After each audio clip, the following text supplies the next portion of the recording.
মজার মরিচের ভর্তা যে খাননি এখনো খেয়ে দেখবেন, অনেক স্বাদ। ঠিক আছে, তো প্রথমে পেঁয়াজ আর রসুন এই যে তেলের মধ্যে একটু সরিষার তেলে দিয়ে হালকা ভেজে নিচ্ছি। একদম হালকা ভাজার পরে এর মধ্যে আমি শুকনো মরিচগুলো দিয়ে দেবো। তো এই যে শুকনো মরিচগুলো দিয়ে দিলাম। তো শুকনো মরিচ দেওয়ার পর এই যে এখন শিল্পীটা মানে শিল্পীটা বেটে নিব। আপনারা চাইলে ব্লেন্ডারও করে নিতে পারেন, কিন্তু আমার কাছে ব্লেন্ডারের ভর্তাটা অতটা ভালো লাগে না।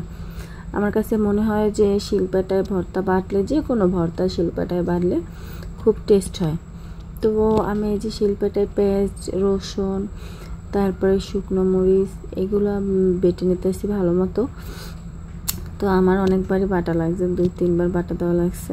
আমার শিল্পীটার ধারটা অতটা নাই, তো সেই কারণে আর কি। তো যাই হোক, আপনারা চাইলে ব্লেন্ডারেও বাটতে পারবেন। হাত জ্বলে, তো অনেক হাত জ্বলে, আমার অনেক হাত জ্বলছে বাটার পর, আমার হাত অনেক জ্বলছে। তো যাই হোক, আপনারা একবার এইভাবে ট্রাই করে দেখবেন, অনেক মজা লাগে। তো যাদের আমার এই ভিডিওটা ভালো লাগছে, প্লিজ তারা যারা সাবস্ক্রাইব করেন নাই তারা আমার এই ভিডিও দেখার পরে সাবস্ক্রাইব করে দেবেন। ঠিক আছে, লাইক করে দেবেন। আশা করি সবাই পাশে থাকবেন আমার। তো এই যে আমার প্রায় বাটা শেষ হয়েই গেছে। তো একটু নুন কম হয়েছিল, আমি ট্রাই করে দেখছি, দেখার পরে আবার একটু নুন দিয়ে দিছি। তো এই যে নুন দিয়ে বাটাও প্রায় শেষ, আমি আর বাটবো না, বেশি মিক্স করবো না, একটু রাখলে ভালো লাগবে না খেতে।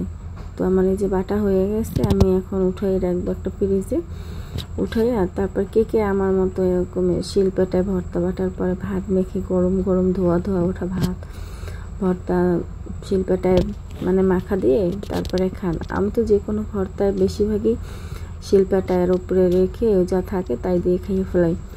কে খান কমেন্টে জানাবেন, আপুরা এবং ভাইয়ারা। ঠিক আছে, ভাইয়ারা তো খায় না, আপুরাই খায় সবাই। তো যাই হোক, সবাই কমেন্ট করবেন। ঠিক আছে, কেমন হলো আমার ভিডিও। ঠিক আছে, তো এই যে আমার বাটা শেষ, আমি শিল্পটা এখন ভাত দেবো, খাইয়ে ফেলাইলাম। অনেক মজা হয়েছে, অনেক সেই যারা ঝাল পছন্দ করে তাদের জন্য একদম অনেক মজা।